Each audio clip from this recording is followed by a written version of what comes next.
తెలంగాణ రాష్ట్రంలో ఉన్న బోధన ఆసుపత్రిలో 20 ఏళ్లుగా విధులు నిర్వహిస్తున్న వైద్యులను ప్రభుత్వం వెంటనే బదిలీ చేయాలని తెలంగాణ ప్రభుత్వ వైద్యులు డిమాండ్ చేశారు. ఈ మేరకు కోటిలోని డిఎంఈ కార్యాలయంలో డిఎంఈని కలిసి వినతి పత్రం అందజేశారు. ఈ సందర్భంగా వైద్యులు మీడియాతో మాట్లాడుతూ కొందరు వైద్యులు అసోసియేషన్ ముసుగులో బదిలీ కాకుండా ఒకే చోట విధులు నిర్వహిస్తున్నారని, వారిని గత ప్రభుత్వాలు పట్టించుకోకపోవడంతో వారి ఆగడాలు మితిమీరిపోయాయని అన్నారు. ఈ విషయంలో ప్రస్తుత ప్రభుత్వం వైద్యుల బదిలీలను వెంటనే ప్రారంభించాలని డిమాండ్ చేశారు.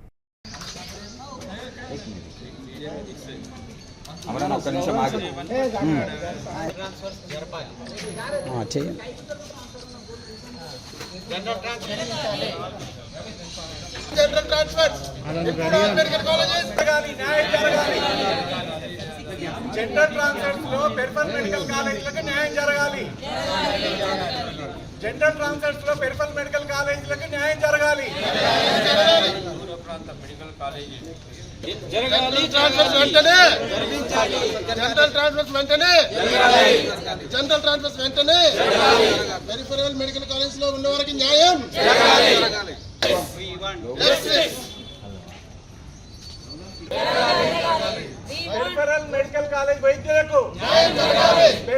ఇక్కడ ఈరోజు తెలంగాణ వ్యాప్తంగా ఉన్న ఆల్ మెడికల్ కాలేజ్ ప్రభుత్వ వైద్యులము ఇక్కడ మీట్ కావడం జరిగింది. డిఎంఈ గారికి ఒక రిప్రజెంటేషన్ ఇవ్వడం జరిగింది. అది ఏంటంటే గత ప్రభుత్వం నూతనంగా ఎన్నిక కాబడిన ప్రభుత్వం జనరల్ ట్రాన్స్ఫర్స్ జూన్లో నియమిస్తాము అని ప్రకటించడం జరిగింది. సీఎం రేవంత్ రెడ్డి గారు కూడా అదే విషయాన్ని పత్రికాముఖంగా కూడా చెప్పడం జరిగింది. దాంట్లో ట్రాన్స్ఫర్స్ గైడ్లైన్లు క్లియర్గా ఇస్తాము, రూపొందిస్తున్నాము ట్రాన్స్ఫర్ గైడ్లైన్స్ అని చెప్పడం జరిగింది. ఆ గైడ్లైన్స్ రూపొందించే భాగంగానే ఈరోజు మేము డిఎంఈ గారిని కలిసి అర్థించడం జరిగింది. ఏదంటే జనరల్ ట్రాన్స్ఫర్స్ ట్రాన్స్పరెంట్గా జరగాలి.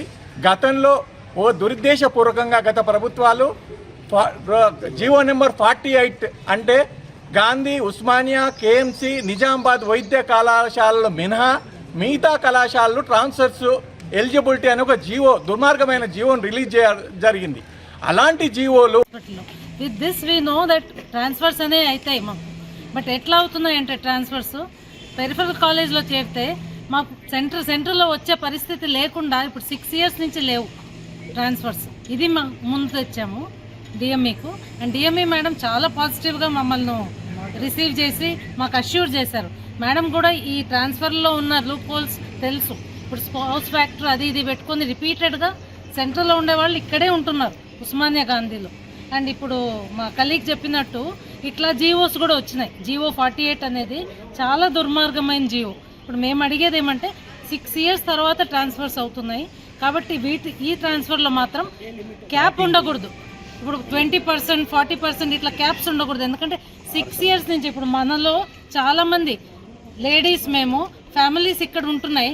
ప్రతి వీక్ పోయి వస్తాము, ఒక్కొక్కసారి 2 weeks 3 weeksకి ఆదిలాబాద్. ఇప్పుడు నేను ఐఎమ్ వర్కింగ్ ఇన్ మంచిర్యాల్. ఇట్లా పరిస్థితుల్లో మేము అడిగేది